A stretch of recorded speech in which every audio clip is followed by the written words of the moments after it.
Good evening, everybody. Tonight, we are talking live with the Bard's College, Tyler, the man with the big hair, the man with the awesome stash, and the man with some mad DMing skills. I'm happy to welcome the guy to our channel, and I welcome everybody for checking out this live stream tonight. Tyler, how goes it? It goes okay. I think a lot going on in the world right now, but it's good to be able to sit down, talk about D&D, just kind of focus on a game that we both love. And, 100%. yeah, you shout out the stash, you shout out the fro. I have to shout out the beard, of course. Ever since I was a kid, I dreamed of having like a really awesome, big, incredible beard. And my genes said absolutely not. So I'm incredibly jealous, truly. Well, that's okay. I mean, because at a certain what I've got here, you've got here, and That's true. I'm losing here. So, my genes are saying all this up here. Nah, Yeah. You don't get that anymore, man. Yeah, if we could just even it out a little bit, right? Yeah. If I could take some of what you have here, you could take some of what I have here. We'd both be perfect. That'd work. Yeah. So one of the first things, for those of you that are not aware, I ran across the Bard's College on YouTube a good while ago. And if y'all haven't seen it, I'm going to go ahead and show you here. So for those of you that aren't aware, we've got the Bard's College here. This is the Bard's College channel. And I'm going to give my definition of what I feel the channel is all about. And then I want to hear, Tyler, from you. And I want to get what you specifically state that it's about. But what I like about it is, and I've watched practically everything you've got. I need to finish this one actually, but what I find so cool about it is it's not specific to. While Dungeons and Dragons is your focus, what you're presenting out there, information wise, is really. What am I trying to say? It's really system wide. It can be applied to almost any other role-playing system out there. And I love that. I love the advice that you give in it. I love the scenarios that you come up with. You had done a couple of them that I thought were really cool. Trying to find it now. Well, your latest one, don't play as this paladin, the worst paladin you could make. Right. And I mean, it's a 23-minute video. That had to have taken you hours to put together. Yeah, it took a little bit for sure. And the actual video itself took a lot. I like to do a lot of different cuts and takes between, because I have no real editing skills. So while most, YouTubers might put in images and cool things and graphics and transitions and all this wonderful stuff, I just have me and the way I present things. Yeah. So the filming took a while, but just the research of trying to be as thorough as possible and figure out, how can I make this paladin really, really bad? It's fun on one hand to go through, but then, I'd be like on level 10 trying to figure out level 11. And then I'm like, wait a second, what if this interacts with this feat that I took here? And actually I got to go back and redo everything. So yeah, it took a while, but it's worth it. And I think what you said about trying to make content that's system wide, like, of course I will have some that are more D&D focused. D&D 5e is the game I play. It's the game I've always played, but I really want it to be a place where game masters of all walks of life, no matter what game you're playing, can come and get inspiration, can learn a little bit about sort of like the intangible elements of running the game. And so, yeah, being fun and entertaining is obviously really important for me, but making it a resource, I called it the Bard's College for a reason. Being a place where you can really come in and learn a little bit was something that was really important to me. So I'm glad that it's resonated with you and hopefully resonated with other people too. Yeah, it has. And so, okay, that's a great segue because that is one of the questions that I've got. What is the name? What the Bard's College? What is the purpose behind that name? Yeah, so I think it's got, to be honest, it was something cool that I liked and sounded fun, but I think I've given it more meaning as I've kind of like made the channel and worked on it. But so Bard is my favorite class in D&D. I love, in real life, I think I'm a pretty good presenter, and I have a sort of educational job in real life. So I do like programming for people, but I do not have a musical bone in my body. I can't sing, I can't dance, I can't play anything. And so Bard has always really appealed to me because I have always wanted to be that person on stage, shredding on the guitar, really performing, getting into the music. And so for D&D being that fantasy escape, bards have always just been my favorite class. I love the bard. So that was always like, I thought maybe I could incorporate that. There's also the aspect of bards as storytellers. And something that I try to do in my videos is, people relate to stories better than they do just running through rules. So being able to connect it to my own games or come up with a story, like when I do the worst bard in D&D or the worst paladin in D&D, giving that character a name and a story and tying some of the spells that get into that. I try to be a storyteller in my videos. So there's that. And then I touched on it a little bit, but the college, obviously bards, colleges are their subclasses, but to be a place for people to learn and like come in. And if you're a brand new DM who knows nothing, I want to give you some tips and ideas to make your game better. So that's kind of the, like, if I wanted to put a lot of meaning into it, you could kind of parse out all those different aspects, but 100%, I just like bards, and the Bards College sounded cool. And now when you look me up, you get a million videos of Skyrim, and then you get my little channel sandwiched in there too. So it's just, I just like bards, to be honest. Well, I mean, there's nothing wrong with that. And I mean, it is and that's kind of something that I caught on to as well is, okay, so this guy is, I mean, he is a bard, he is an entertainer. And that was another question that I had was, what instrument do you play in real life? None. Yeah. I'm in that same boat. I mean, I joke about, not being able to play any instruments, but I also take it a step further and say, I'm so bad with music, I can't even make good music come out of the radio. Feel free to use that. Yeah, I absolutely will. It's so funny too, because you won't find somebody who likes singing more than I do, but wow, I am so bad at it. You'd think just by sheer repetition, I would have gotten better at some point, but it's so, my poor coworkers, my friends, anybody who ends up in my car longer than 10 minutes is going to hear me sing, and it's going to be painful. So what's the best song that you go to, like that when it pops on, you have to sing it immediately? It's funny. I really like songs. I do not have a very sad life, and I'd like to think that passion comes through in my videos, but I love sad songs with really upbeat lyrics. So do you know, I Just Died in Your Arms Tonight by Cutting Crew? It's like my go-to karaoke song. If it comes on the car, I'm going to be belting out every word. I have a wonderful girlfriend. We've been together for years. I have no, relationship complaints, but I love that song. So anything like that with that vibe, I will absolutely be belting it out. That's great. So one of the things that I'm actually kind of jealous of about your channel, and it's something that I'm wanting to just, after watching your stuff and the I don't want to say formula that you use, because it's not it's not formulatic, but it follows a common thread and a common theme. But one of the things that I'm really jealous about that I'm going to concentrate hard in 2025 to do is everything that you have on there is what I call, or what YouTube calls, evergreen content. And that's content that's not specific to this slice in the community's life. You're not doing a commentary on WotC's OGL moves. You're not doing a review of the newest book out there. You may include some of the information that's in those books, but it's not this is like on my channel, this is the new DMG and we're going to talk about it. You're not doing that. You're doing, and those videos for me do okay that first 24 hours. After that, it just plummets to shit. But yours are evergreen, so somebody that runs across it today, it's still going to be relevant a year from now. When they look at your stuff in a year, the stuff that you made a year ago is still going to be relevant. And I love how you exit all of your videos by referring to another one, but also crit your player. And what's so funny about that exit line is, you've got this nice guy sitting here, all happy and all, just giddy and excited about all the content that you're talking about. And then the very last scene is kill your players. Like, whoa.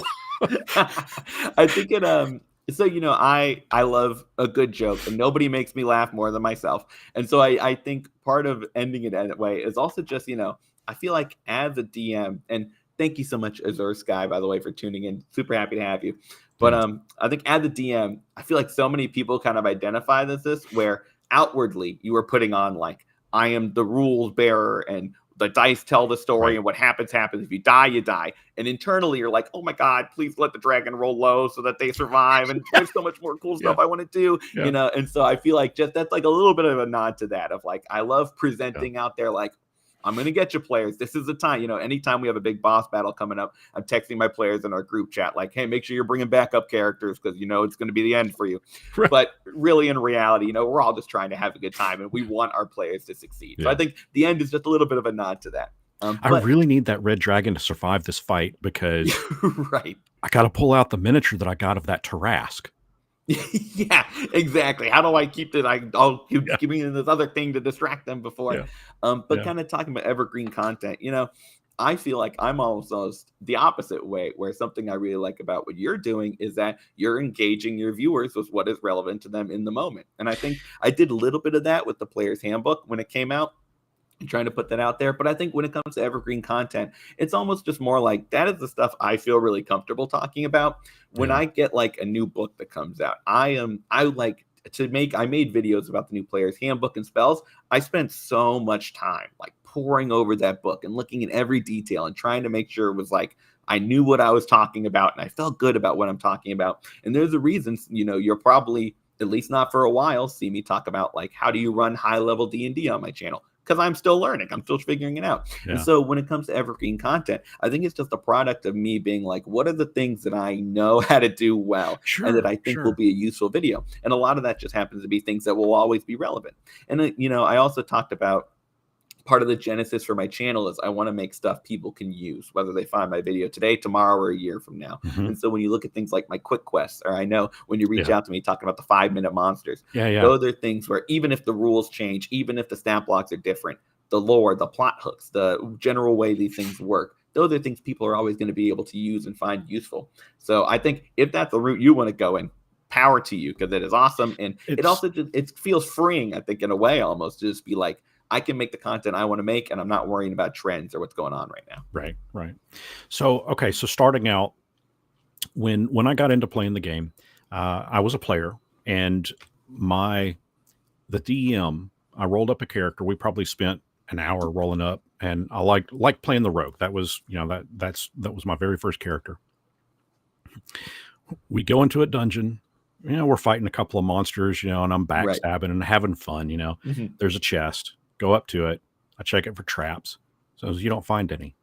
Okay, I open the chest. Right. Yeah. Yeah, hand me your character sheet. And I mean, this sounds like an urban legend, but this really happened. Hand me your character sheet. So I did. He rips it in half. Well, what happened? You died. Well, how did I die? You don't know. You died. And I have been in love with the game ever since. It was probably 2-3 months later that I got a copy of the Dungeon Master's Guide. And from that point forward, I've been running it as the DM. I don't think I've actually sat down to play the game as a player since the mid 1990s.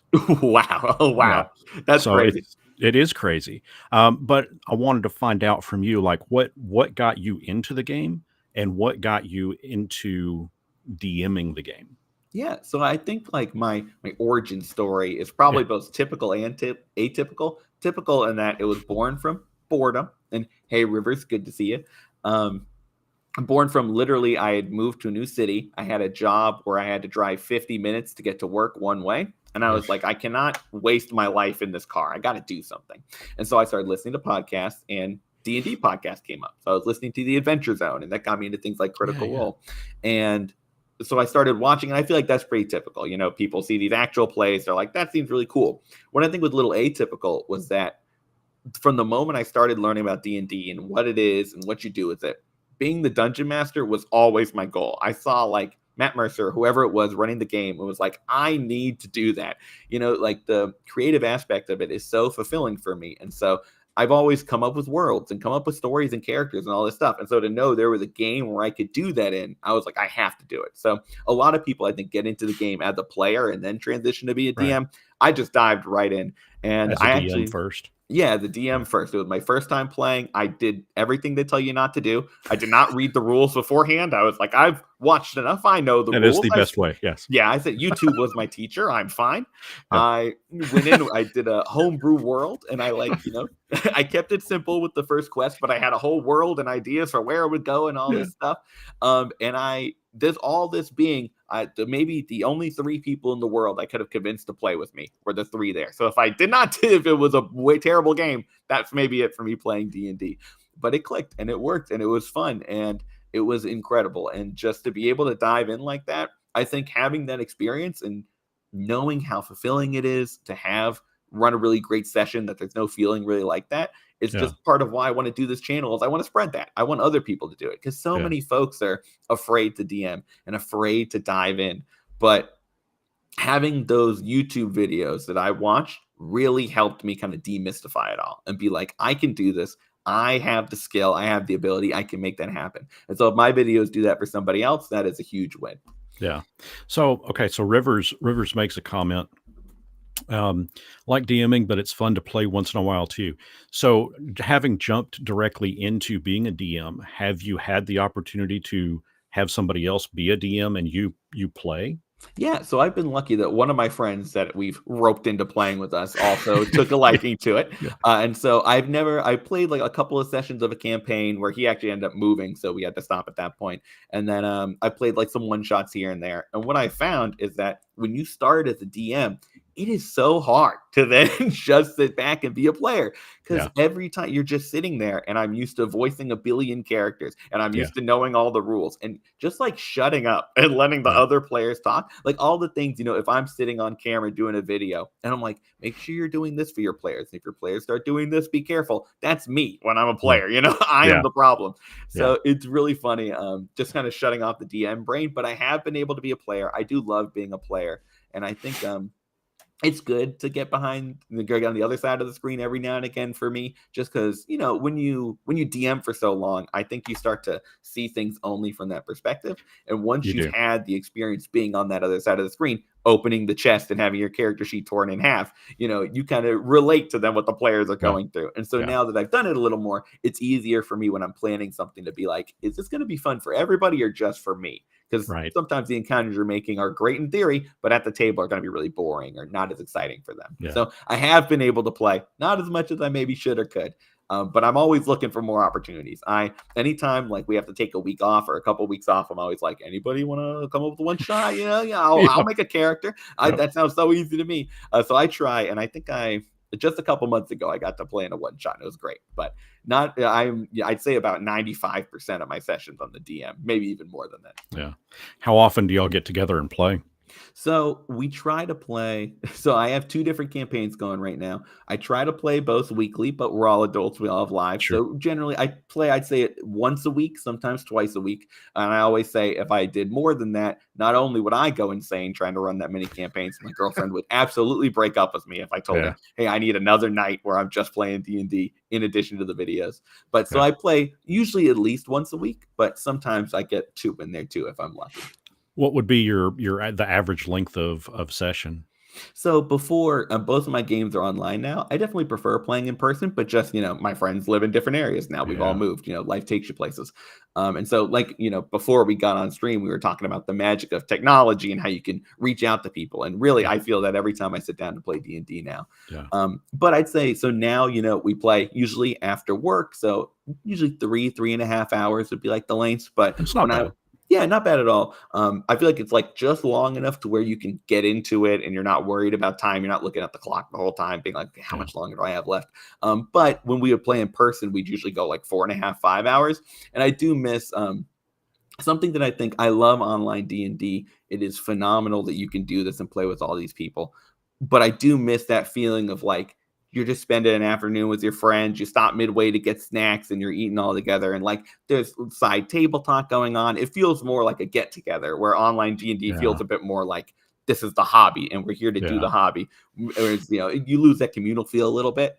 But Yeah. super grateful for Roll20 and all Yeah, those it's things. the online portion. I mean, I've never been a fan of it. I've always been I prefer, in person. And it's kind of like what you just said. I mean, you can't online. You can't just say, "Hey, who wants to go to McDonald's real quick and get a Big Mac?" Yeah, You exactly. know, I mean, you could, but then you've got like four other people that are sitting behind this camera, this camera, this camera, and this Mhm. camera going, Where the hell did the game master go?" Right, yeah, are we waiting now or yeah. And, and then I've run into a couple of issues where, somebody will start having a conversation with someone else off screen about washing dishes or what they're going to Mhm. have for dinner. And I'm like, dude, come on. Yeah, We're, can we we're, please? we're Yeah, I'm trying, and it's always in the Dragon's middle. trying to kill you. Come on. Yeah, it's always in the middle of the most dramatic moment that the Right. dog comes in and starts barking or Right. somebody's Wi-Fi goes down. That is my absolute curse. I'm shocked. We've been on for 20 minutes, it hasn't dropped yet. Because I feel like anytime I do anything important in a game or anything, it's always dropping my Wi-Fi. So it definitely the distractions. And I'll say, I haven't done it yet. Eventually I'll get around to making one of the like things players can do to help your DM videos. Uber Eats, if you're playing online, send them that Big Mac through Uber Oh, Eats players. They'll love you forever. yes, But they will.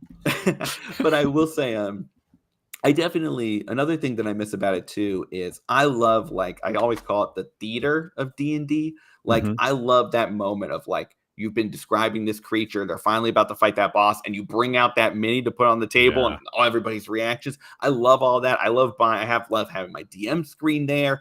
Standing up during combat, narrating things. Just all like the feeling of it being, being able to I have my little speaker and playing Yeah. music on the side instead of having to worry about going through the Discord and doing all that Yeah. stuff. Yeah. It's just it feels so much more like you're telling this epic story, like you all are friends around the table at a tavern and you're Right. like in that moment. Whereas online, there's always, I got my phone next to me. Things are going off all the time. People are coming in and out of rooms. It loses a little bit of that, but it's Yeah, it hard to does. beat the convenience. And the fact that I wouldn't be able to continue these campaigns that mean so much to me if it wasn't for being able to play online. It's hard to not be grateful for that too. Yeah, I get that. I get that. You mentioned, about pulling the miniature out, and that's one of the other neat things that I like about your videos is you get pretty damn creative with terrain. Like, I mean, I've Thank seen you you. use books for mountains, and it's there is an endless amount of entertainment in any video that I watch. And you also have like, in the background or kind of side to you, you're talking about this core subject, and then you'll just pop up a little side note bubble pop up Right. here that's just sometimes it's related to it, sometimes it's not. And it's like, Right. oh, cool. Oh, wait, no, hold on. I'm listening to what he's saying, but this just popped up. Let me rewind it and read what this was. Yeah. Right. So that's it's I think it's a neat way to engage the viewer. Yeah. Thank you. Um, and like I said, I mean, I like the miniatures that you pop out, and I like the makeshift terrain that you have. It's kind of entertaining and fun to see what you come up with. Yeah, thank you. And I think, like I mentioned earlier, it is born from multiple things. The side bubbles and those comments are just born from, like I said, nobody makes me laugh more than me. So just when I'm going, editing, and I'm sure you know this too. Oh Sometimes yeah, editing can be a real drag. Like the filming can be fun, the scripting can be fun, the editing can just really be soul sucking sometimes. So yeah, being able to just put in those lighter moments where I'm just making myself laugh just makes the process easier. yeah, And then when it comes to the minis and like using the terrain and everything, I'm a huge Star Wars fan, lifelong fan of it. And one thing that I love when George Lucas talks about making A New Hope is that like building from restrictions. Like they had so many things go yeah, wrong when they were making the movie that it forced them to be creative. And that's how I feel, except my restrictions are absolutely no technical ability. So sure, other people, better people might yeah, be able to put cool, fun things on screen and have all sorts of interesting things happen and use footage from actual plays or from movies and shows. I don't do that. I can't do yeah, that. So I have to get a little more creative. And so I think it is cool because it was just literally born from me being like, how do I make this more visually interesting in any way I can? yeah. And it's actually funny because, I bought all of these minis for years and years playing in person, and now I play online. So they're sitting in a box, they're sitting on shelves. And so Yeah, the fact that I can bring them out for these videos right, and be right. like, look, this is where my money has gone now. It's gone Yeah, to making my yeah, videos a little more visually cool. I love that. So it's very fun. And it's one of my more fun parts is, some of my favorite ones I've done where I was talking about traps in a dungeon. So I had like an Indiana Jones style ball. I had a yeah, little tennis ball that was like yeah. rolling behind and using it. Or early on, I have an Orcus mini that is like my pride and joy. So I would just try to find weird ways to fit it in there.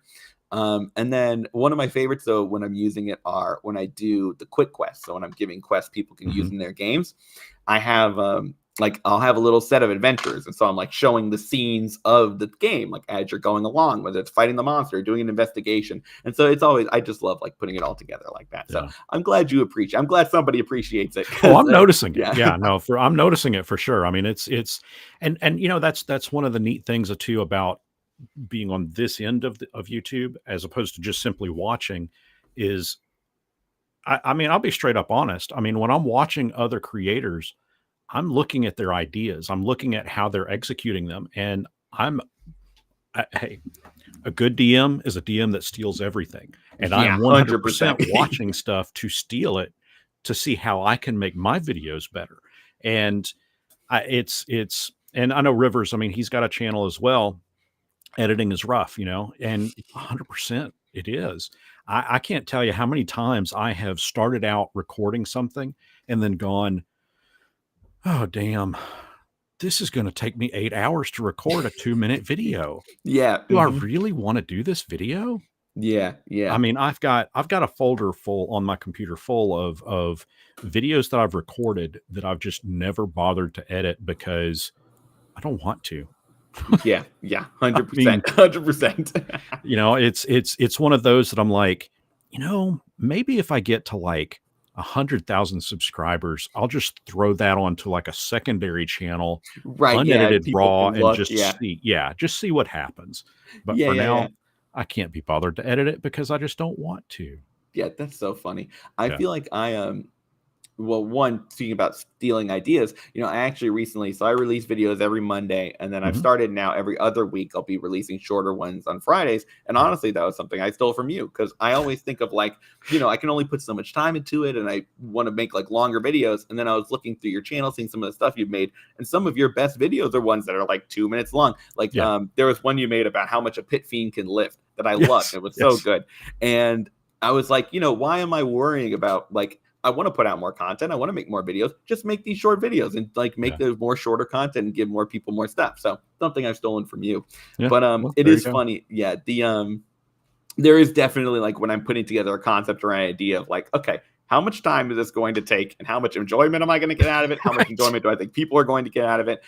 That's, we talked about like how I've been doing the worst bard or paladin videos. Mhm. And that is definitely, that's right on that line for me where I'm like, my whole Saturday is going to be for this video and a couple nights as I'm actually like putting together the character Yeah. and researching it. Is it going to be worth it? And thankfully, I've been really happy with both those videos turned out both times, but I'm waiting for the day I do Worst Ranger and it comes out and I hate it. And I'm like, okay, well, maybe I should have spent my Saturday watching college football or doing anything else, Yeah.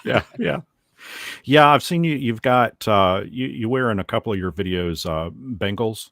Yeah, yeah. I am not from Cincinnati.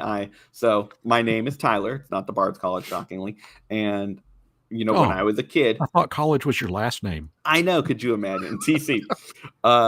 When I was a kid, Tyler sounds like tiger. So I decided tigers were my favorite animals because I was vain and that is carried into Ah, adulthood. And so I just decided I'm going to root for all the Tiger teams. So the Bengals stuck. So I love the Bengals, Florida Panthers, and hockey. Love them. I'm a huge sports fan. And do you watch sports at all? Are you a big sports person? I'm not a big sports fan. I mean, I've got a couple of teams that I'll watch. Like Mhm. for me, Tigers. I grew up Oh in yeah. Memphis, Okay. Mhm. and so for me, it was Memphis State Tigers. Yeah. Yeah. University of Memphis now is what it is now. But anytime they play, I'll watch them. In fact, they had their basketball game was I think 2 nights ago, and Yeah. Yeah. they just barely won. But yeah, and I will say I am looking pretty heavily towards this Mike Tyson fight coming up on the Oh 15th. really? Yeah, I don't yeah, know if I've even heard of that one, but yet, or he's fighting. Is that like Logan Paul or something like that? yeah. Jake, Yeah. Jake Paul, Logan Paul, That's right. whoever it That's is. right. Yeah. I Yeah, don't, not to talk ill of anybody. I yeah. can't think of someone I'd like to see knocked out more, maybe.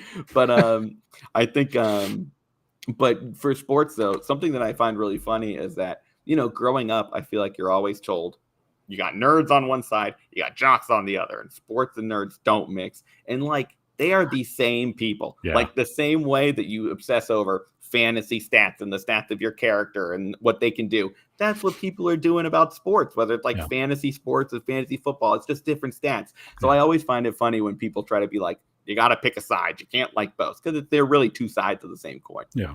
Well, so I work at a college, and there's not even a line that divides the athletes from the gamers, because we've got some athletes that are on the esports team. Mm-hmm. We've got Oh, some yeah. athletes that play D&D. So I mean, yeah, I mean, I guess back in the 80s, the movie Mm-hmm. Nerds was that kind of defined, my Right. group Yeah. Right. from the jock.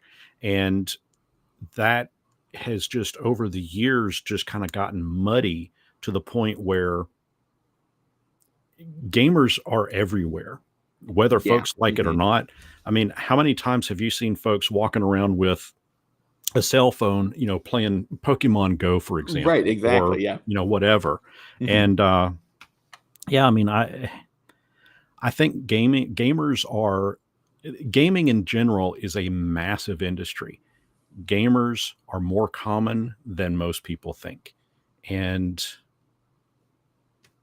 hey, if I can make a success on YouTube and take a tiny little slice of that pie, Right. yes, I'll take it. Yeah, exactly. It's so cool. I think it's very cool seeing, like, even when you look at like the celebrities that play D&D and Mhm. stuff or everything, you see like people like Vin Diesel that play Yeah, D&D, or yeah, like Joe Manganiello, a yeah, guy, massive rip guy yeah, playing D&D and role playing and everything. It is very cool seeing, I'm a big fan of people expressing themselves in any way they want to, and just being you and being yeah, the best you can be. And so part of it, like, I make the channels. I want people to take stuff from me and be a better dungeon master and yeah, run the best game they can. And so I think it's really, really cool seeing like non-traditional gamers or people that you might not think of as gamers playing D&D and promoting it, because the more people that just view it as like, it's not just this weird thing they play on Stranger Things, it is a really fun right, game and you should right, try it out too. I right, just think the better off everybody is.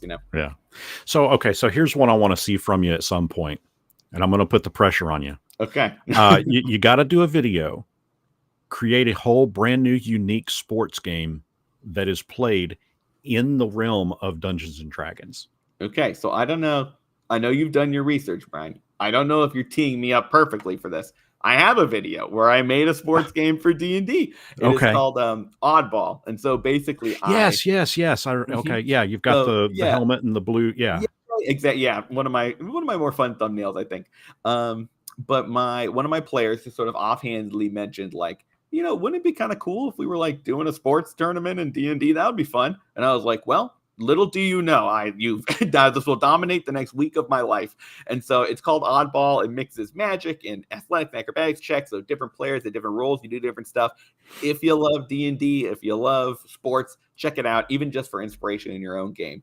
But I think it's so funny because when you think about like fantasy stories and settings in general, there are so few like sports in these worlds. There's like blood sports, like, arenas where Yeah. people fight beasts and each other. But sports are such like a common cultural touchstone for so many people, and they really don't show up in D&D games very often.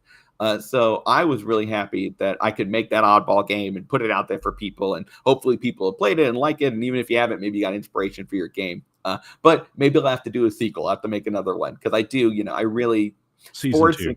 Yeah, exactly. Season 2. Sports and D&D are like two of my great loves. Yeah. Sports, D&D, and then like nature and wildlife, I'd say. Well, So and think about that. I mean, you could even capture like a whole different slice of YouTube's audience. it's true. Yeah, exactly. Get the jocks in there. And now we're Yeah, opening the game to other people. there you Exactly. go. It's That's true. how it works. Yeah, exactly. But yeah, so Oddball, check it out. I'm very proud of it. But yeah, I will have to look into another one, maybe make another game. Because those are also just some of the more fun videos to make. Anytime I can Yeah. take something that I ran in a game and it was really, really fun for my players, and then put it out for other people to use is great. Like by far my most popular video is on King, like the little dice game where you roll a d6 and different things happen. And it was something I put together in like 30 minutes. And I'm sure you've had this experience, right? Where you're like, my session's coming up. I Yeah. need to design this thing. You throw something together and your players think it's the most fun thing Yes. ever created. And you Yes. feel like a genius. And you're like, of course, the creativity just flowed through me in that moment. Yeah. Yeah. And so, I made that, I put on the channel, and that's like, of all my videos, I has outpaced every single one by so much. And so anytime I can take something that my players loved and then introduce it to other audiences, and some of my Yeah. favorite like comments that I get, and I try to answer like every comment that I can, but my favorite, some of my things are when people tell me like, I ran this quest upon your channel, my players loved it, or I used King, the dice game, in my game, and we all had so much fun. Because that, like, I can't think of anything more rewarding than like taking something I made that was fun for me, and then I know it went to another table and they had fun with Yeah. it too. That's like Well, truly what it's about. and that really does feed into the gamer mentality. You've created something. I mean, when I first got into D&D, I was writing modules, adventures, Mhm. and submitting the idea, the concept to TSR. And I mean, I got 3 rejection letters back, Right. and I never submitted a 4th one. So, that really kind of dashed my hopes. That's what I wanted to do. I wanted to grow up and I wanted to write adventures for TSR. I wanted to write D&D adventures. I thought that was Mhm. just, God, how cool of a job is that? I'm looking at Right. these names and, to get paid to do this, Right. that's wicked cool. And now, when I do like what you're talking about and I produce a video that is so unique and different, and it's like, okay, so if you do this, and so like I had one that where players would play with amnesia, or you would provide to your players blank character sheets, and nobody knew what their names were. They didn't know what their stats were. They had to actually role play to figure out what their stats were. They all played with amnesia to start off with. Right. And what turns out is towards the end of it, they all learn that uh, they have all been subjected with the water from the river Styx. And in Yeah. D&D lore, that water causes you to have memory loss. Right. Right. Yeah. And then what they'll learn is that the characters that they're playing as that have memory loss were a rival party to their main core characters. Yeah. That's And that, awesome. Yeah. yeah, and that That's party awesome. was designed to deliver this water to the core characters, but something happened, and so they Right. lost all their memory. But I've had so many comments on that one that, oh man, we tried this out. It was really cool. Or what's even cooler than that is when you get the comment of, okay, so I've got a character, I want to do a mage. How would you have amnesia happen when it comes into, or as it relates to casting spells? And Yeah. then I Mhm. go, okay, well, this is how you deal with that, and trying to come up with the solutions for it in the comments Yeah. Helping them section. out. Yeah. Yeah, yeah, yeah. And it's just, I love that, because now with YouTube, and we kind of talked a little bit about this backstage, and a little bit earlier in this stream, that with YouTube you have that capability now of reaching out to people. Had talked about, if you want to talk to Stephen King, Yeah. jump on Mhm. Twitter. Dude's super active on Twitter. Send him a message. He may reply to you, he may not. Right. Who knows? But, creators like you and me, I mean, I love talking to folks in the comments. I love talking to people in the chats, and in the comment section. And like you, I try to answer every single person that comes out, that makes a comment. Right. And it's made me realize, well, gosh, I kind of am that guy, writing adventures. I Right. just don't Yeah. work for TSR, so Yeah. I You don't made have, it. Yeah. yeah, and I'm not really making much money. I mean, Yeah. like, I think Sure. my Sure. last video made like 34 cents, Right. but you know what? That's 34 cents that I made for being creative, writing a D&D adventure. That is cool. Yeah. It's And so so I get cool. that elation of, of being creative, and that little bit of a reward. So Yeah. yeah, I mean, you're 100% right. I mean, uh, there's a large amount of joy I get out of doing this kind of stuff. Yeah, for sure. And I think another thing too is even when you're not making something new wholesale, or you're just making a small adjustment, the idea that like as creators, as people on Mhm. YouTube, you can have that impact where people can come with a problem and you have that solution is very Yeah. cool. Like one of the videos you made that I love was when you were talking about ship-to-ship combat and Spelljammer, since they Yeah. didn't put any in the actual book they published. Right. And your solution is so simple and so easy to understand, but it's like, how many people who bought that book and were sitting there going, how do I do this? How do I Right. make this happen? And then Right. you watch that video, and now here's your instant answer Yeah. and your instant solution. And I think that is so, so cool. And if you'll let me just kind of gush a little bit more about your channel too. Go ahead. Go Something, ahead. yeah, Sure. sure. Something that I think you bring that is awesome. I've been playing D&D for almost 6 years now. I've learned a lot. I've grown a lot. I think I have a lot to share. You have such like an institutional knowledge of all the different editions that hearing you talk about D&D and like bringing that, maybe it doesn't seem that way to you. To someone like me, you definitely do. And so when you bring stuff in, even for something casual, like you were talking about, you have your video, I think it's maybe your most popular one about like how much damage does a mountain take or how much damage to destroy a mountain. Yeah. Just hearing you talk about the game and bringing up tables from old books and everything, you have such a backlog of knowledge that I think can be hard if you're just someone sitting in, I'm in the middle of Idaho. I got my friends that I just introduced to the game, but I need these tools and I don't have access and I can't read all these books to be able to go online, find your channel, and then get that knowledge presented to you is so, so valuable. So not to talk ourselves up too much, not to act like we're saving the world with TTRPGs. I mean, we kind of are, basically. To a degree. I mean, I'll let that slide. That's cool. Exactly. I'll accept it. But as someone who was basically taught the game through D&D videos, to now be a part of that and to be able to spread that is really awesome. And also shout out Kiwi. I see you in the chat. They are always making really awesome comments on my videos. One of my longtime supporters. So thank you for tuning in. Cool deal. Yeah.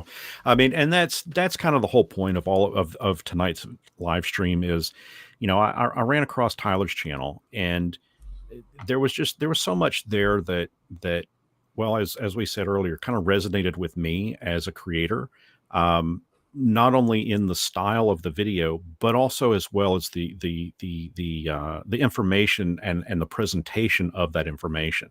I think that I think you're going to go places. I really do. I mean, I think that it's just a matter of time before. Really before that algorithm hits and you're going to start snowballing, and I think that's also one of the neat things about YouTube is just do what you want to do. And, the masses will follow. It's for me, it's all about having fun. Yeah. It's all about I don't like there's a lot of channels out there that get into very dramatic elements. They almost clickbaity, in their videos and their subjects. And I'm not a fan of that. I am a fan of like, Bob the World Builder. He's got some great videos, and this is what it is. Right. And it's always positive and upbeat. And that's what I see. That's really what I see in your channel is you present, this is what it is. This is how to have fun. And I'm going to take you on that journey with me and show how fun it can be. Well, thank you. And I think, I think there is a lot in this world you can get justifiably very negative about. Yes. D&D is a game. We play this game to have fun. It is a hobby. It is one of the great joys in my life. And so I think, the passion and the positivity in my videos is just because I feel about the game, because I love the game and I love being able to share that passion with other people and being able to, if somebody watches my videos, I don't want them to go away thinking D&D is something hard or something dour or something bad that they can't play because there's a million other systems maybe they should do instead. I just want them to go away feeling like that's a cool hobby. I want to play this. I want to check it out and see how it goes. So the fact that anybody could tune into my videos and have that experience and really kind of feel that way and get that positivity is phenomenal to me. And sometimes, I will get comments every now and again being like, hey, nice video, but very distracting with your presentation style and everything. Like, you really shouldn't talk with your hands so much and do this. And I'm like, well, I'd love to, but that's how I am. And you've seen it on this live stream. That's how I am.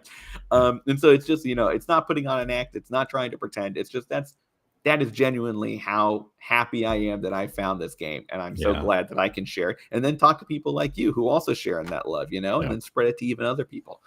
So I'm glad that passion and positivity comes through, because that's, if you don't get anything else from my channel, I hope you get, hey, that guy seems like he's having fun, I hope no, for sure. That. Yeah. I mean, I definitely get that vibe of this guy's he's rocking out. He's got this cool, unique look, and I he's clear that he's having fun. So the fact that you're having fun is a good break for me in the day at work on my lunch break, because Yeah. I don't watch stuff when I'm not on my lunch break, right? Sure. Yeah. Of Um, course. but it is a great release of just, okay, I can relax and watch somebody having fun, and that does give me a bit of fun. Um, I wanted to ask, so I mean, you said that you've got 6 years of playing the game under your belt. Mhm. What has been one of the more how should I word it? One of the more frustrating or intimidating elements of the game as a dungeon master for you that you've had to overcome?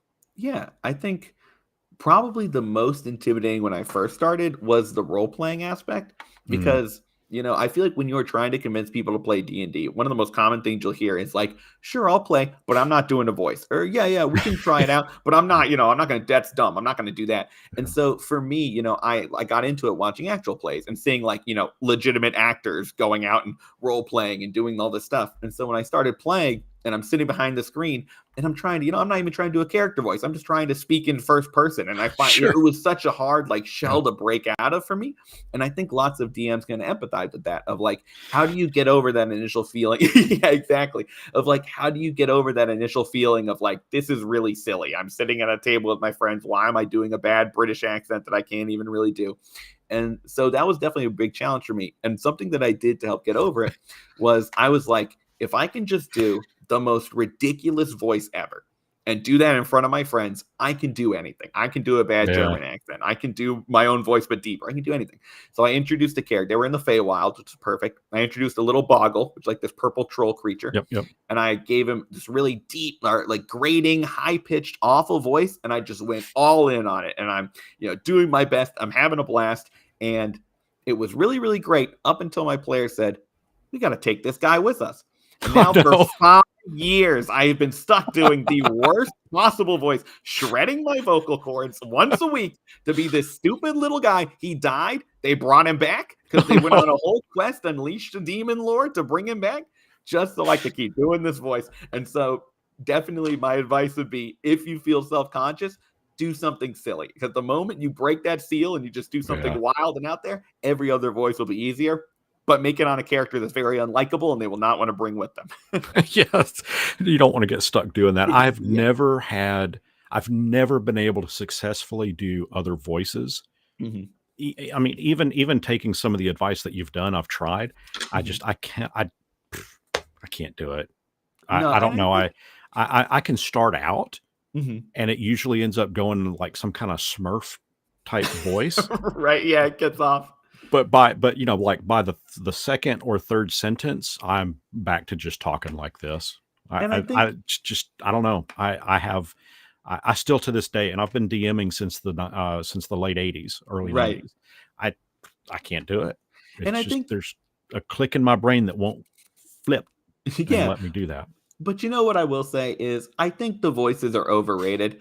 I like doing it because I like doing it. And I've always like I think it comes through in the videos. I've always had a bit of a flair for the dramatic. I'm a closeted theater kid who never got his Sure, chance to shine, so now I do it in D&D. sure. Um, and so I think like if the voices are fun for you and you're enjoying it and your players don't hate them, go for it all in. But I feel like you can add so much gravitas to a moment with just your regular voice, just in how you Yeah, present the information or how high or low you make it, or just there's so many ways that you can still get that feeling across with different characters. So I'm sure, like you said, you've been DMing since the late 80s. You wouldn't have been DMing for this long if you weren't doing many things right. You know what I yeah, mean? So yeah, I, yeah. I do think sometimes people they look at role playing as voices instead of voices as a way to supplement your role playing. Right. And so if you're getting into character and you're presenting different characters with different worldviews and different way of tackling different things, your players are going to love it, whether you're doing a bad British accent or not. So Yeah, yeah. I'm sure you know this Oh by yeah.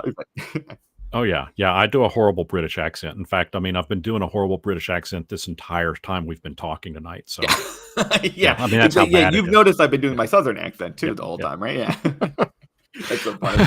What has been the most memorable uh, uh, uh, D20. What is it called? Roll Critical or hit. yeah, Jeepers! Wow. critical hit. What's Yeah, been the yeah, most yeah. been the most memorable critical hit at your table? Yeah. So I have two. One was in combat, one was out of combat. The one was, it was not like we had been playing together for a while. I did the character was a level 5 at this point. They were trying to escape from an island, and they did the classic thing where they befriended one of the enemy. They did no insight checks, so now the enemies brought them right into the lion's den. They're on this ship trying to escape. There's more enemies. There's wyvern flying in. Everything has gone wrong. And all of the players were down except for one, played by my younger brother. And I'll never forget, he is the last person standing. And I'm sitting there and I'm like, keeping it together. I'm going through the rules, but inside I am panicking. I am like, this is going to be a TPK. I love this story. I don't want to lose it. Do I get captured? What do I do? And so he goes up, he's playing a paladin. He goes up to this wyvern and he's like, I have to take it out in this turn or we're all going to die. And he rolled a natural 20, hit with the first hit, killed it with the second one, managed to get to his allies. He had like 40 AC or something because he's a paladin, tanked a couple hits, managed to bring them up with lay on hands. Another character then rolled a natural 20 on their death save and pulled it back. So they get up and get their turn, and they managed to turn it all around. But I will never forget, that was one of the first moments where I truly felt like, you're always trying to have the dice decide things, but as a DM, sometimes you're weighting the scales in different directions, and you want your players to succeed. That was one of those true times where it was like, I could never have told a better story than the dice told there and the way that the drama unfolded. So that was one of them.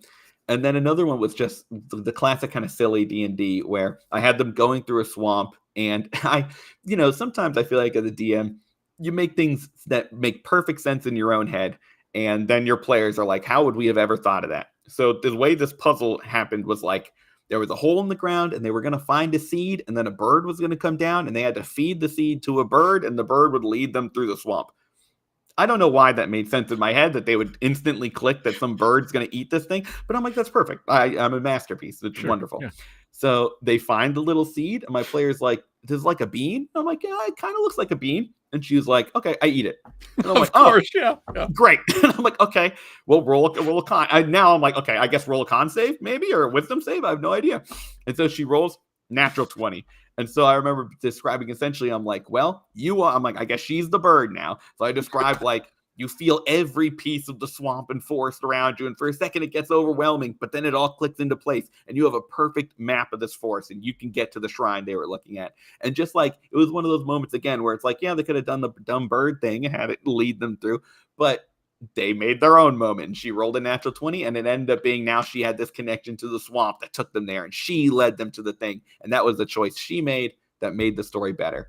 So those are two for her, yeah. Exactly, yeah. That's something she will always remember now. So those are two of the more memorable ones. One more I will throw out there is, because nobody makes me laugh like me. Nobody else makes me laugh like my younger brother. And one of the very first sessions we did, they were in this temple, but it was kind of like a cult-like temple. And he was like, they needed a distraction to get in the back door. And so he was like, I want to do something to distract them. And so I'm going to cast light on my own eyes, and I'm going to pretend to be a prophet of a different god. And I'm like, cool. I don't think you can do that, but okay. He rolled a natural 20. And he stood up on the table in the living room and is shouting like, your god is deceiving you. And it's one of those moments where, like, if you were there, it was the absolute funniest thing ever. And if you're telling it later on, it's like, okay, that's your brother's weird for getting on a table. But it was so funny. And it was, again, one of those, like, it was maybe the 10th session of D&D I'd ever played. And it's one of those moments that you're just like, you make that memory and you remember it forever. It's like the time my brother stood on a table shouting about God. Again, we aren't even doing first-person role-playing at this point, but he's standing on a table screaming about some God not believing in them. And so, yeah, it is. Those are probably the three ones that always stand out to me. It's like, those are the top. Yeah, moments. It's pretty cool when a natural 20 or even multiple natural 20s hit, and it's attached to because I see natural 20s happen all the time. Yeah, for sure. But what's really cool is when they hit and it's attached to a memory or a scene that is talked about for years. Yeah, that's what I'm asking. That's what's awesome about it. Yeah, I remember the first time having a conversation with some of my players and being like, what was our favorite sessions that we had, and being like, we Yeah. played long enough to now we have like a backlog of our favorites Yeah. and going through. And it's, I think I saw it was one of Z Bashu's videos. I think he did one of like the animated spell books he makes, where he talked about like D&D memories become real memories. And so it's so Mhm. fun that like now me and my friends have gone on these adventures together, and like I've led Yeah. them into these worlds, and you have these real moments of like, do you remember when our characters did that? But you don't say that, you say, do you remember when I did that, you know? Yeah. And so Yeah. it is very, very cool how D&D can just connect people like that and make those really awesome memories. Yeah, and that is cool because, I mean, especially being able to play with family members. Like, two of my Hmm. players is one of them is my son, the other is his best friend, and we are playing and we're doing exactly that, and I can't wait. We've been playing for about a year now, is when they Hmm. kind of got into it, and we've already got some of those memories that are, like you said, are backlogged. And uh I got to give a shout out real quick to T and Tori. She just popped in. Yeah, yeah, Yeah. yeah. Hey, I T know, and Tori. shocking. I know. Great to Yeah. have you. Um, but uh, but yeah, and it is really cool to be able to have those memories with a family member as well. And you're absolutely right. It's one of those. Do you remember when we did this?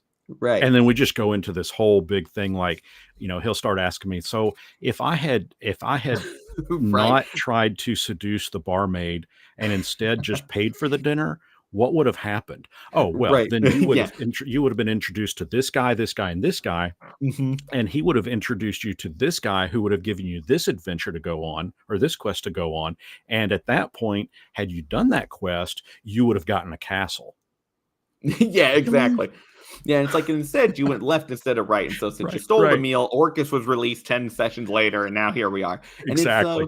it's so funny, but I will also say it's both like so gratifying to be able to share those moments with family members and be able Yeah, to like talk about them. Like playing with your son sounds incredible. it's But fun.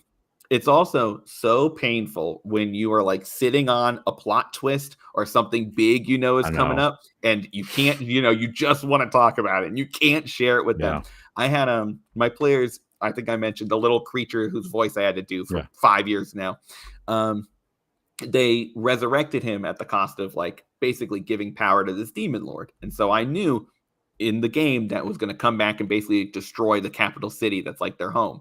yeah. And for like 2 years, I'm planning this out. I'm in the shower practicing what lines I'm going to say in the moment. I'm thinking about it. I'd go, I'm sitting at Chili's with my little brother, and he's talking about like, hey, whatever happened to that demon lord guy? And I'm like, I don't know. That's a good question. Maybe you should do some research into it, and like holding on to that and like talking about the game and not Yeah, being able to share it is so painful yeah, sometimes. But then when it happens in the game, it is so incredible. And to be able to, again, like, I remember like it happened, the city's destroyed, and then watching his face, like knowing my younger brother, who I've known for 25 years now, who is just an incredible person, very unflappable a lot of the time, seeing the devastation that I caused in yeah. him, but for a good cause.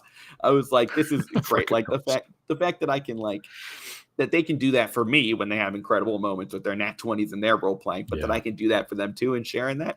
I mean, it makes D&D and tabletop in general just way better than any hobby, I think.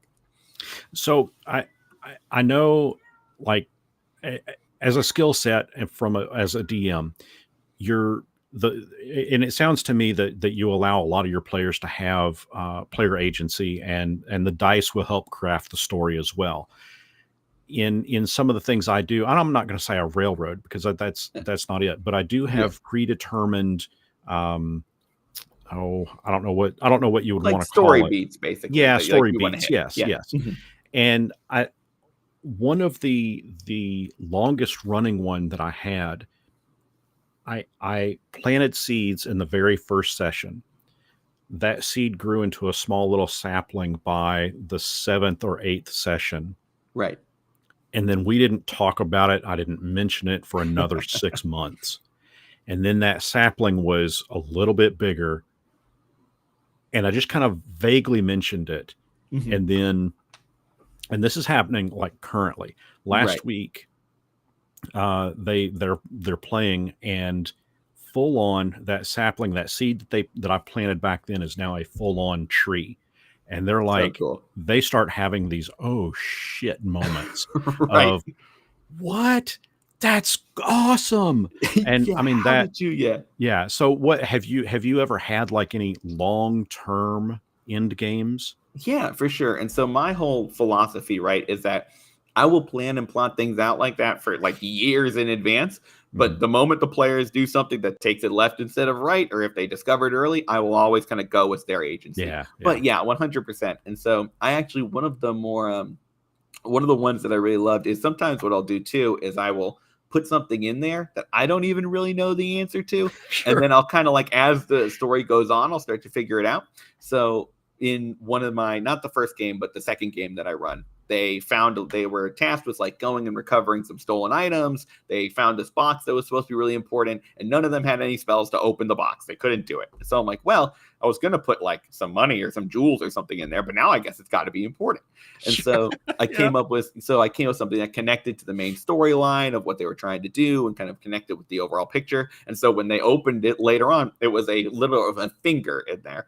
And when I described like you find a purple mummified finger, and just they're like, you have some people being like, "Oh my god," others are like, "That's disgusting," and like just the range of reactions Yeah. is so fun. And so yeah, 100%. I love like planting those little beats, and Yeah. I think it's cool to see how I've planned out different campaigns. Because with my first one, we literally started playing where like two of my younger brother, one of his friends, they were hanging out with a different friend, and they were like, "You ever played D&D before? Tyler can run something for us." And I was like, "Okay, let me run No, home." And I sure. Yeah. plan something out in an hour. I come back, you play it, and then it grew from there. Whereas Yeah. the second campaign, I had talked about playing it with my friends. I had more time, so I was able to kind of plot and plan stuff out. So you have things like foreshadowing and crazy storytelling techniques. And so, like I always preach you need to be open to changing your plans. You need to be open to Yeah. switching things up. But when you plant that seedling, like you said, and it grows into that big tree and you're able to drop something on them like that, it is so, so rewarding. So Yeah, it absolutely, is. I've done that before too. How often, as you're playing, like in real time as you're playing, how often do you hear the players talking about something, and then you're like, "Whoa, that's actually really good." Oh And then yeah. you incorporate Mhm. it like 5 minutes later and Yeah. make it like, "Yeah, that was the plan all along. You guys Yep. just were that smart and figured it out." All the time. There Yeah. was one of my favorites is they were at one of the players' hometowns and they were doing there was like a festival going on. It was like a Halloween type festival. And so as part of it, there was a blood pudding eating contest, Oh, like sure. spooky blood, whatever. Yeah, yeah. And so first off, my player, one of them's like, "What's blood pudding?" And one of the other players like, "Oh, it's like a type of sausage." And in my head, I'm like, "Wait, that's not actual pudding. That's made of blood. I thought that's what that was." So I was like, "Yeah, of course, it's sausage for sure." But the actual plot that was going on was there was a group of lycans, like werewolves, that were trying to poison the town, and so they had put it in the wine, and that was being served in the ale that was being served at the party. And so eventually, after they discovered that, one of the players was like, "Oh, and that like the blood pudding contest too. That must have been their way. They could have infected us." And I'm like, "Oh," in my head, that makes perfect sense. That's why they would do that for sure. Yeah. And of course, at the tail, I go, "You got me!" Like, "Hey, well done," for sure. So stuff like that all the time, where it's just Yeah. sometimes your players are smarter than you, and Yeah. like you watch a show, like a Hollywood produced television show. There are 10 people in that writing room that are Yeah. looking at this story from every angle to come up with the best. I'm one guy sitting in my Yeah. living room going, Yeah. "That sounds kind of cool." And then thinking about it later and being like, "Oh, there's actually 10 plot holes that I forgot to fill in." So anytime my players give me an idea that's better, that's something that I think DMs just kind of learn along the way is that your notes are your 100%. Yeah. notes, those are their guidelines. And if you Yeah. need to fix stuff, you need to tweak stuff, absolutely. It's going to make everything better. Yeah. So that actually is a really good point. Have you checked out the new DMG, the 2024 DMG? No, so I do want to, and actually I want to make a video on it, and I've been trying to like not look into it as much, so I have like my fresh opinion on it. But Yeah. I'd love to hear your thoughts on it so far, like what you've gotten out of it, because Well, I I'll haven't picked I'll it up yet. yeah, I'll be very brief about it. But Sure. what you stated is one of the elements that's in this book, and Okay. it is very heavy sided with everything in here is DM's prerogative. If the DM deems, and when I say in here, not necessarily just the DMG, but also Player's Handbook, every bit of Monster Manual will be included in this statement as well. Right. Yeah. The DM has 100% authority to make and change anything that they want. If you have a level 1 kobold, for example, and you want it to breathe fire, shoot laser beams, and grow to being bigger than a Tarrasque, then guess what? Yeah, That can have at it. happen. Have Yeah. at it. But it is very specific in granting that permission to the DM. Yes, previous editions of the game, DMG, have said, that the DM can change any of the rules that they want, and that's as brief as it's, if it's Right. as Yeah. it has ever been. This one goes out of its way to specify, get creative, do what you want to do. Yeah. I love And that. that's how that's always been my DM style is, you know, if and I've said this before, I've always threatened the players with it, but I have never actually made it happen. I've said, listen, guys, if the DM decides that you've got a 9-inch schlong growing out of the forehead out of your forehead, that's what's happened. Right. That's what's going on. So it's what I say goes. Sure. I've never done that. I've never had to do for that. sure, for sure. But I've had to get graphic in that description just to drive that point of, I don't care what the book says. The book is, as you said, it is a book of guidelines. And if you guys, and I also offer this up to my players, hey, if you guys feel like there's something that you would like to see that works better than what is established in these books, let's talk about it. Yeah, tell me If it about sounds cool, let's make it happen. Yeah, I think that's such a healthy way to look at it too, because Yeah. I think also with new DMs, so many people get tripped up with the idea Yeah. that the book is the law, and I need to know every single rule, and I need to know how Right. every character works, and that's such like a backwards way to do it. Because It is. if you can make rulings on the fly that make sense to you and make sense to your party, you can play D&D or Pathfinder or any tabletop game. Yeah. And so the fact that the DMG now is like promoting that and empowering players is very, very cool. Oh, go ahead. No, well, I was just gonna say, and that's one of the things that I like about it. Yeah, I guess I am kind of the old grognard, and set in my ways, but I'm also very open to it as well because I'm not so set in my ways that I'm convinced that my way is the only way. I'm Yeah. very open to learning from other people still, because there's so much out there, so many awesome ideas out there. And I don't want to bottle myself into only this is the only way. Yeah. I'm not a fan of that. I Yeah. like options. And I think part of like making videos on YouTube is that like I feel like both of us can relate to this, is that we've had Yeah. those experiences where we've watched people's videos, yours or mine for Right. you, yours for me, or other people's, where Right. you see that new idea and that thing that really inspires you, and you want to do that for other people. So yeah, being open is super, super awesome. Yeah. Something I want to call out real quick is that Tian Tori in the chat said, I built the plan around the player, so I don't plant seeds or plan anything per se, or plan things as much. That is totally fine. Like Yeah. something that I would recommend then is that even if you're not like planning things way in advance or anything like that, the time in between sessions is your time to be like, okay, what did my players do? How can I connect it to stuff that's happened before and make it seem like this was the plan all along? Because even, I do a lot of planning for my games. I do so many notes and things for sure. Being able to then connect things that happened in the past that you did not see coming at all will make everything feel so cohesive. And some of the best like plot moments that my games have had were things where my players did something unexpected. I was like, hey, this kind of lines up with this thing they did 10 sessions ago. And then it ends up looking like I planned it all along, and it's the greatest thing, and it was awesome. Yeah. So even if you don't plan stuff out like long term, you're just kind of going with the flow with your players. Taking that time in between sessions to see what can connect back can make it feel like you have, and with way less work than I usually put into it. So honestly, I wish I had a little bit more of what you were doing in my own game. Yeah.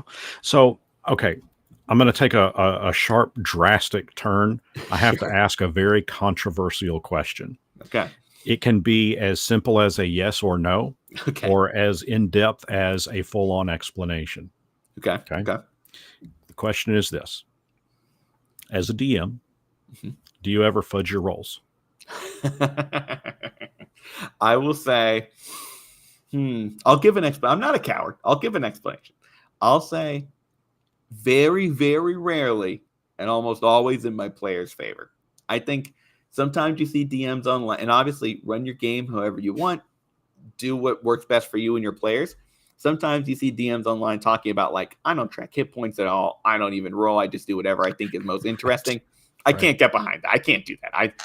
For me, and also just as my players, knowing that they beat that dragon, it had health, it rolled against them, and it won, is very important to me. And it's important that I kind of preserve that part of the game, and that there is a chance they can lose. Because if they can't lose, then you're really just doing improv together around a table.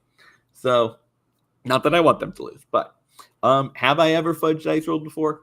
Yes. I think most of the time I have ever fudged, and I don't do it very often, is usually when I already kind of know. It's like usually for small stuff, like a character, they've made a compelling argument to somebody. This character has to choose between doing it or not. I roll. It rolled to say they wouldn't, but I really like the argument the players make, so I ignore that roll. Usually that's when I fudge. It's more because I think the players earned whatever is about to happen, or I think it's going to make for like probably a better story.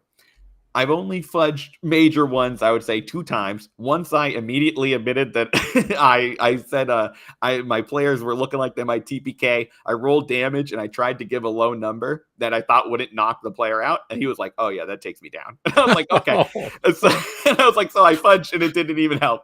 And then I on the next turn, I was like, oh, by the way, actually, I counted wrong and it did 14 instead of 7 damage. So sorry. And they're like, okay, well, I'm still down. So thanks. And then I won't admit it just in case they ever watch. There's one other time I have fudged something that was kind of major because it was session 2 and it would have caused the character they're very excited to play to die, and not in a dramatic way, not in a cool way, just in like because it was my fault where, you're making stuff up on the fly. You're doing your best.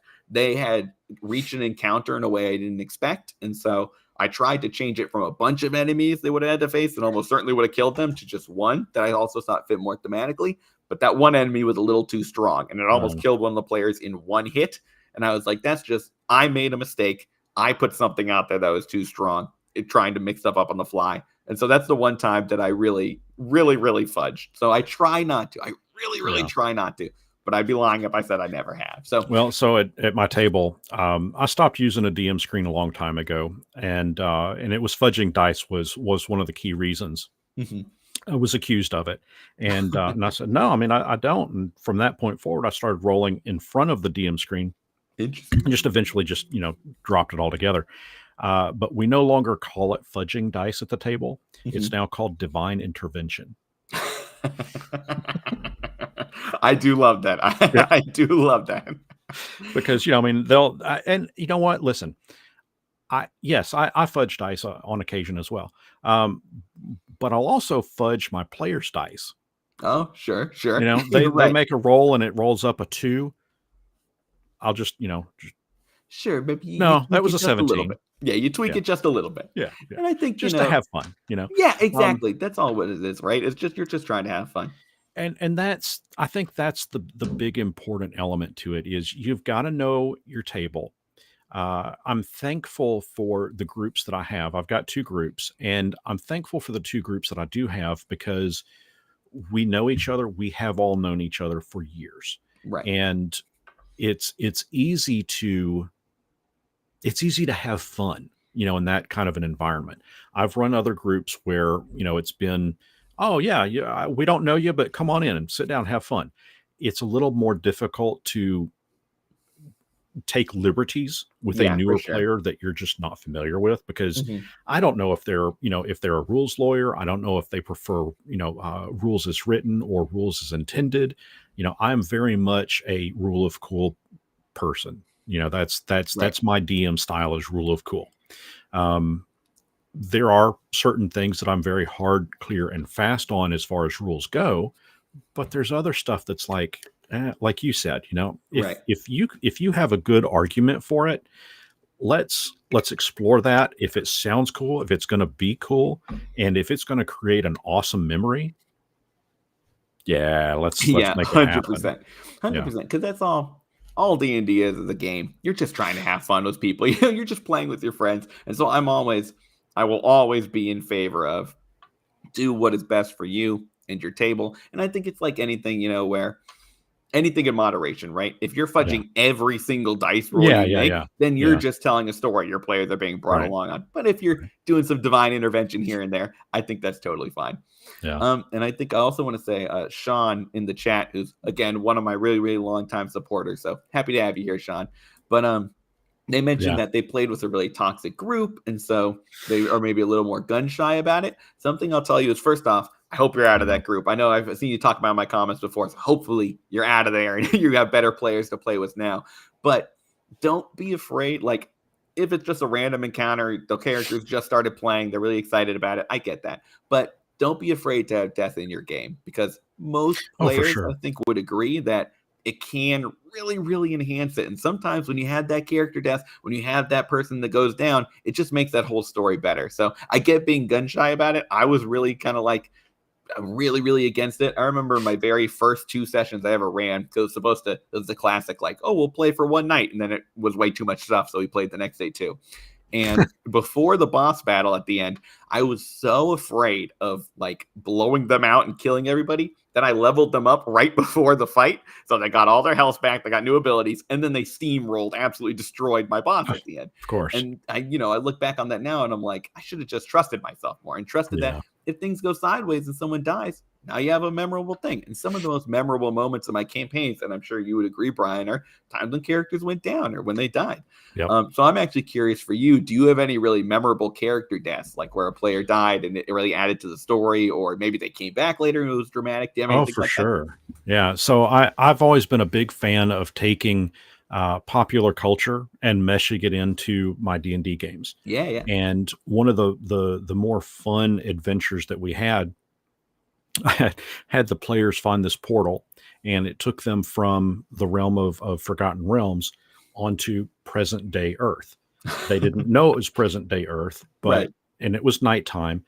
This one character felt the ground very hard under his feet, and he saw this monster off in the distance. All he could see was its eyes, big glowing white eyes, Right. and it was just coming at him super fast. And he was like, well, I'm gonna pull my sword out. Right. And I said, okay, well, it starts to scream at you. And it was like, whoa. I mean, Yeah. just this big I'm guessing it's scream. going And it's 75 to like, 80 miles per hour. yeah, Yeah. yeah, yeah, yeah, Yeah. exactly. And go, okay, well, I'm just gonna swing my sword at it when it gets close enough. Okay. You're now Yeah. a puddle All of right. goo. Yeah. I Okay. mean, and then I pulled out the miniature, and it was actually, what I had was a Optimus Prime with the trailer on it. So Oh, I mean, yeah, it yeah, was yeah. a bona fide miniature. It was awesome. Right. Yeah, yeah, yeah. And I said, well, this is what the rest of y'all see, and this is your warrior. Yeah. And I mean, everybody was like, "Oh, I can't believe you did that!" Oh, Right. it was great. Another time, I had them adventure into the realm of Aliens versus Predator, Oh, yeah, yeah, yeah. and I mean, concentrated acid for blood.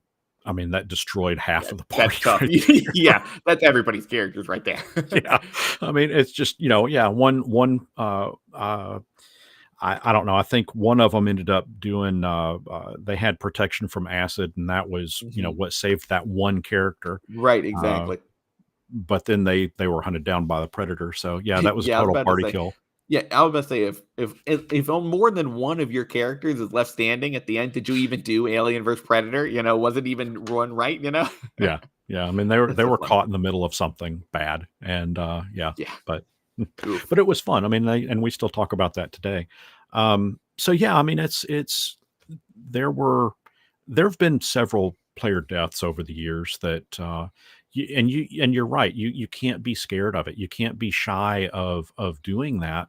Um, are there some crazy players that couldn't accept it? Oh Sure. yeah. Yeah, for Oh sure. yeah. Yeah. Um, it's one of those things that's like, hey, listen, sometimes it's not even permanent. Maybe Right. maybe your cleric can, when they level up and they get this thing, if they just drag your corpse around, maybe they can resurrect you, or Right. Yeah. maybe they can take you to the local church and have somebody wish you back to life. Or I mean, Right. there's ways to come back. Yeah, we're not in the real world. This is fantasy. Right, Um, right.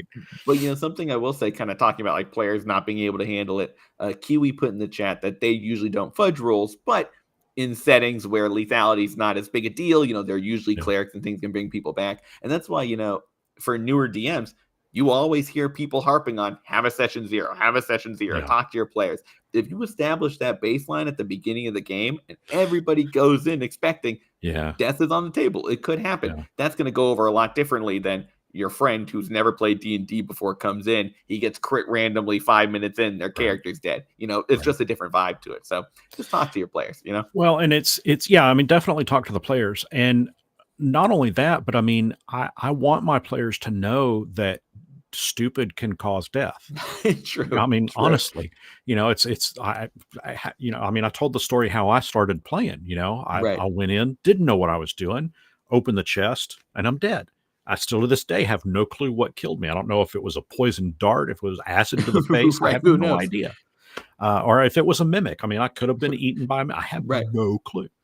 And but I want my players to understand that, yeah. I mean, if you walk in with lights shining on your face and you walk into a dragon's lair with a big neon sign that says "Eat me," Yeah, exactly. there's a good chance that you're not going to walk out of that lair.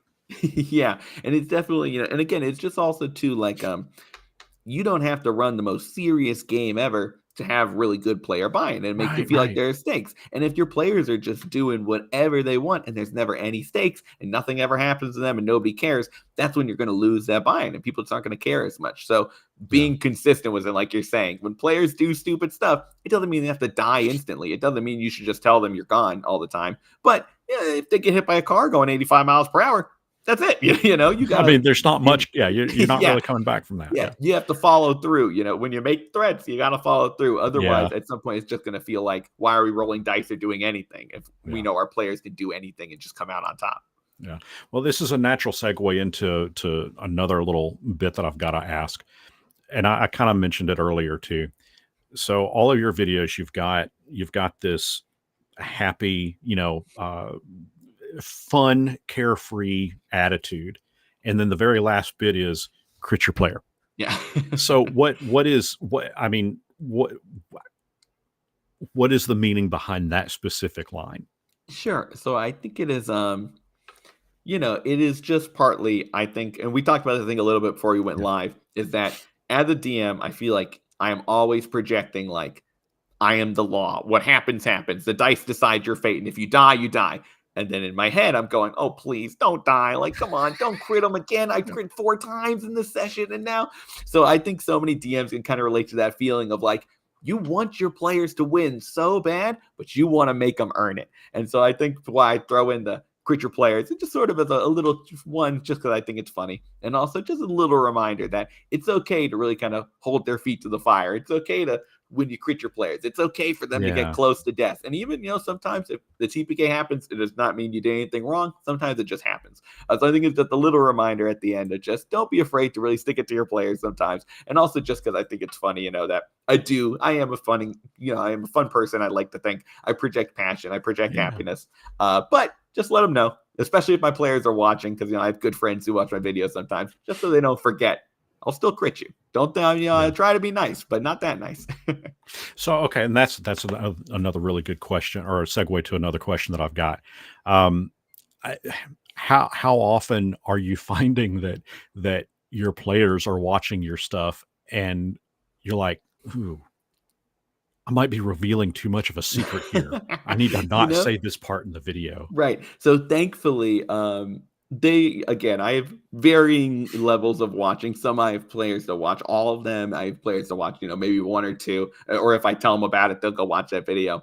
And for the most part, it hasn't been too bad because most of it's just sort of, I try not to give away any big secrets about my Sure. campaigns. There have been a few though. There are 2 videos I made where I told basically stories, and one was about like a big bar brawl that they got into, and so I kind of revealed like what could have happened if they didn't, kind of talking about like Yeah. stupid making but Yeah. dumb decisions, if they didn't just walk into the enemy lair and start saying hello, we're here, what could have happened, the other ways they Right. could have done it. And then another one was about changing things up on the fly, kind of like we were talking about earlier too, how I had like not like a murder mystery, but there had been some murders and disappearances. And I was kind of expecting them to be like, what is causing the disappearances? And my Right. players were like, who's causing the disappearances? Right. And so I hadn't planned for that. And so changing stuff up on the fly. And so when I'm making and scripting those videos, there is that part in the back of my head that's like, are they going to come to me the next session and be like, you made that up? Like, what happened?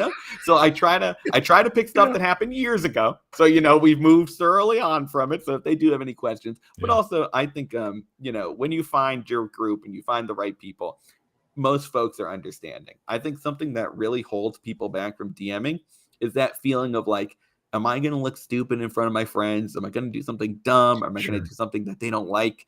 And in my experience, if they're your friends, they're not going to care. And so same with this, where I think if I ever truly put out a video that said something wild, I do think they would probably, they'd razz me for it a little bit. They'd call me out on it. But I think they're very understanding of like things change, things happen in the game. And thankfully, I haven't let anything too major slip yet. But who knows? And it's make all a video in good every fun. week.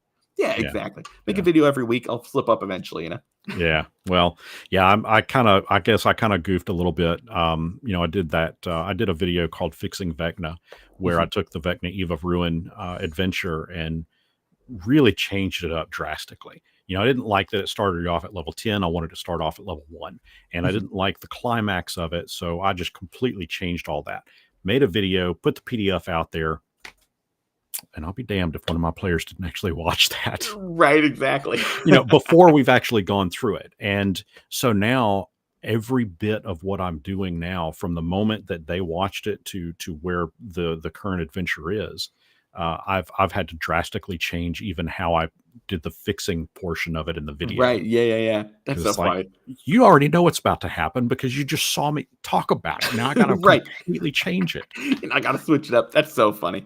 I also, there is, and I don't know if you feel this or not, but there is also an element sometimes of, I'll make a video where I'm telling people like, here are some awesome things you can do in your game. Here are ways you can improve it. And then there is a part of me that's like, are they watching this going like, Tyler's not that good at this. He's not that good of a DM. Why is he giving people advice online? And thankfully, like I said, my friends, my family I play with are all incredibly nice people, and I'm very, very lucky to have them. But I do think, when you start making videos about something on YouTube, there is kind of that feeling of like, am I really qualified for this? And so I think sometimes, when my players are watching the video, there's that little thought in the back of the head. But thank you, T and Tori, for coming in. But, she's great. She's fun to talk to. Her and I've been on a couple of live streams together, and she's a good one. Awesome. She's got a very unique eye on the game as well. I think she's actually transitioned more over to the away from Dungeons and Dragons and has gone more towards D20. Oh, okay, cool. That's something that also that I play D&D 5e pretty much exclusively because it is hard to convince your friends to learn another system to play a one shot every now and again. So I'd love. Do you have a favorite non D&D game that you've played or a system you really like that I should check out? Honestly, I have recently gotten into a game called Dragonbane. And it's from a company called Free League Publishing, and that's also the same company that does a game called Morkborg, which is a very dark game. But Dragonbane is very, very lighthearted, super rules light, and focuses less on the mechanics of the game and more on the role-playing aspects of the game. Okay. And it really reminds me of D&D's first edition. But better. Sure. Yeah. With all the kinks ironed out on it, Yeah. I mean, it's a lot of fun. It does have some mechanics in it that are wildly different than D&D's. Sure. But I like the setting. What I like the most about it is that there's not, so D&D, I mean, going all the way back to its earliest days, there's so many books out there. So lore is easy to come by these days. Right. With Dragonbane, there's not a lot of lore. So you're kind of forced as a DM to come up with it on your own. And I don't know. I think that's kind of neat. That's, my first big box set as a dungeon master with D&D was the Forgotten Realms Gray box set. And it had a little bit of lore in it. I had a book that was like maybe 90 pages of lore, another book that was 90 pages of other specific setting information. But otherwise, you as the DM had to put all of that together and craft your own world, sandbox world. Right. That's cool. Well, that's kind of what Dragonbane does. Is it presents very minimal amounts of lore, and it leaves it up to you to expand that and create that, and it's just cool. I like that. I think it's neat. Yeah, that's awesome. Then also, we talked a little bit about like how sometimes DMs get hamstrung by the rules, like they feel like Yeah. they have to follow. And I think sometimes like the D&D lore is also that way, where sometimes you'll see people online being like, I really want to have a dragon that breathes both fire and ice damage, but I can't, Mhm. it's not in the rules. Am I allowed to do that? And it's like, of course you can, do whatever you want. And so having a system where it's intentionally a little lighter on the lore so you can fill that in, I feel like that's such a cool concept, like a good idea. Yeah. Yeah, and Sean Smith says that he's infatuated with Mutant Crawl Classics and as well as Gamma World. Both of those, I mean, there's good meat in those, and that's one of the other things that I really like too is borrowing from other systems. If anybody were to sit down at my table and play what we call Dungeons and Dragons, Right. I 100% guarantee nobody else out there would understand that this is Dungeons and Dragons that we're playing. Right. Yeah. I mean, like I said, I mean, I had Optimus Prime, and when I said Optimus Prime as the miniature, I mean it was Optimus Prime that smashed that player. Right. Yeah. That took Not him just out. the Yeah. model. It was Right. it was the Transformer Optimus Prime that did Right. it, and he felt really bad. But, Yeah, sure, for sure. But I mean, how can you have D&D and have Transformers, aliens, and predators in it? Right. Yeah. So it's just taking bits of other things that I like and throwing it into a big mixing pot, shaking it up, and going, okay, let's dump this out on the table, and this is what we're going to play. And I think that's where, like, you have a lot more experience just playing tabletop in general than I do. And I think that's so cool seeing, because for me, I've been playing about 6 years now. Everything still feels really fresh, where I feel like the longer you go, the more you get the confidence to throw more stuff in and to be like, yeah, I played D&D. How do I want to change it now? How do I want to keep this fresh? Not just for my players, but for me too, running things. Absolutely. But, yeah. So I think that's super cool. Like matching stuff up. And also because I do think some folks, I know I get in my head a lot sometimes when you're putting together stories and you're making content for your game about like originality and trying to like do something new and something that other people aren't doing. When in reality, a lot of people just want to kill goblins and orcs or play through their favorite movie, and you're way overthinking it. So the fact that you take all that pop culture stuff and throw it in there, mash it around, and something new comes out, I think that's very, very cool. Well, and I think that's also one of the biggest things. If anything, that would be one of the biggest takeaways that I want folks to do or have with my channel is, guys, it is 100% perfectly okay to do whatever you want to do. I mean, if you want to have a game that is as real as you could possibly make it, great. If you want to make it as fantastical as you want to make it, no problem. If you want it to be nothing but Care Bears, unicorns, and strawberry shortcake, and that's the adventure, 100% run with it. Make it happen. Sounds like a great adventure. Yeah. It does. So we've been teasing. I've got one guy in my Discord that's been teasing the hell out of me to do a game, a review of the role playing game for My Little Pony. Is that a thing? Is that actually? I didn't even know that it is an actual thing. Yes. And there's another guy in another that I do gaming with ADHD. That I also do a live stream with, and he has the book, and really? it's he and I battle back and forth as to who's going to actually do it first. I don't have it. It's like $60. Oh, okay. And so it's like $60 that, that's an investment. Yeah. It's an investment for something that I want to do as a joke on the channel. Right. Yeah, for sure. It is, but if I happen to get it, 100% I'd do it. I would review it because it's just, I mean, just the concept of it is so out there and goofy, right? But makes so much sense at the same time. Cause like, here's the philosophy, right?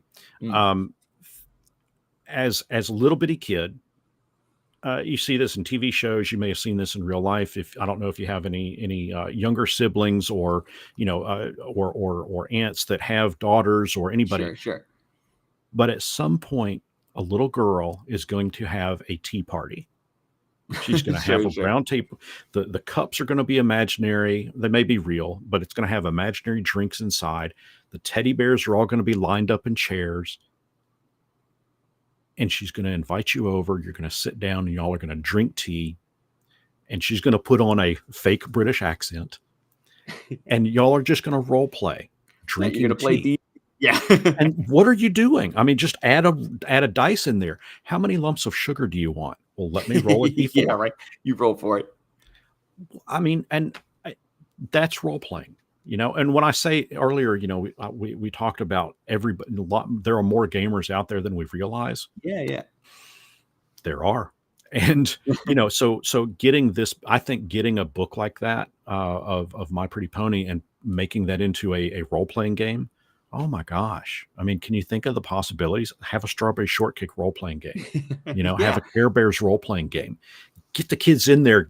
Get them hooked while they're like 4 or 5 years Right. old. Yeah, for sure. Get the kids going. Get that next generation going. And even hey, if you're an adult who wants to play, more power to you. Like I truly believe. I mentioned earlier, like I am such a believer in. Express yourself however you want, be the person you want to be. And the fact that so many people can like find themselves in tabletop role-playing games that can explore aspects of their personality. Like I talked about, I have no musical ability at all, but I could play a bard and I can explore that part of myself that I cannot do. I can't play anything. And so the fact that like that even exists for folks that, hey, there is somebody out there who that book was made for them and they love it. And I think that's just such a cool thing. But now that I know it's there, maybe I'll have to review it too. You don't have to pick. I know, right? So now really it's going to be a challenge between the three of us. Like, who's going to get to it first? Yeah, I saw in one of your recent community posts, you had I can never remember what it's called, but the Wendy's game rules in there. Yes, Wendy's game out with. That's one I really want to do. I want to make a video about that. It's looking through those rules. So it is so messed up. So if you're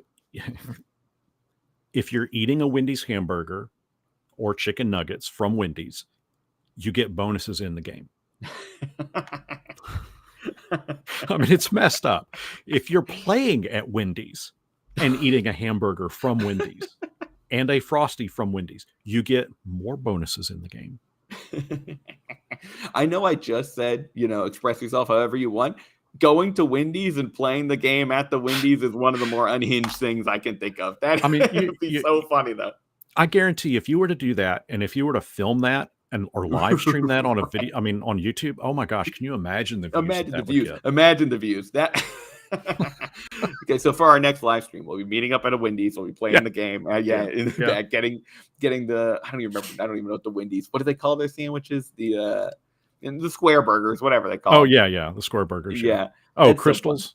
So and stuff like that. But that's so funny. Yeah, so that's one I want to check out. And that's just also I feel like it is very cool to see people just get creative, not just in playing the game, but in making the game. And how many sometimes you see like one-page RPGs people have made that are just like, I don't know how you came up with this. I bet that's so fun to run for a session or a one-shot. So it is very, very cool just to be part of a community and part of a hobby that like expresses creativity in so many cool ways. Like not to get too sappy about it, but it is it's very cool to be a part of like a place where so many people put themselves out there in so many different ways and so many folks are accepted. I think that's just super cool. Yeah. Well, Tyler, we've talked about it all. Yeah. I know we've reached the end, I think. and really we haven't, because I'll be honest with you. I mean, this is my notebook of all of various questions. I mean, I've been crafting this, I had reached out to you, about a month ago, I guess. Yeah, I think so. And when I do, I just go out and buy a cheap little notebook and I just start writing questions down, like little things that I observe, because I love the interview process. I think it's just fun, but I haven't even opened this to get to some of the questions that I have. So we're definitely going to have to do this again. Yeah, but for sure. I mean, we've been going on for a little over an hour and a half. Yeah, I know. For those watching, we were like, we'll go for like a half an hour, 45 minutes. We got our 9 to 5 jobs tomorrow, and now here we are, an hour and a half later. Yeah, and one of your commenters there. I'd be 100% down for a live stream of playing the Wendy's TTRPG There you go. Okay. at Wendy's. Yeah, at Wendy's. That'll be the next one. Stay tuned, Yeah, folks. Yeah. yeah. But that all said, I definitely want to sit down again with you in the future. Yeah, for sure. Maybe once we both get through the holiday season or something, Mhm. and just kind of see where things are. But to that end, I'm going to post here. I think I've got it in the description. If I don't, I'll add it after this. But I want to post here. There we go. The link for everybody to go check out the Bard's College channel. There's some really fun videos, very entertaining, and like I said, it's evergreen content. So it's material that you'll be able to check out year after year, or day after day, for that matter, that doesn't have an expiration date. And that's kind of cool. That's Um, the goal. yeah. So Tyler, I'll leave it with you. I'll let you have the last word. I think I already know what you're going to say, but is there anything else that you would like to say to our audience? Sure. Well, I would say for anybody watching from my channel, check out GameMasters. If you Ah, like my videos, you will like Brian's videos. Same sort of content, but with years more DM experience behind it. So much inspiration for your games, so much incredible advice, so many simple things you may never have thought of. Really, really entertaining stuff. So definitely check that out. And just thanks to everybody who watched, watch us ramble on for an hour 40. The fact we have people here that are watching and yeah, listening and chatting, it really means the world to me. And I'm sure it does to Brian too. But yeah. if you're going to give me the last word, you know what I'm going to say, which is thank you so much for watching. Good luck out there. And remember,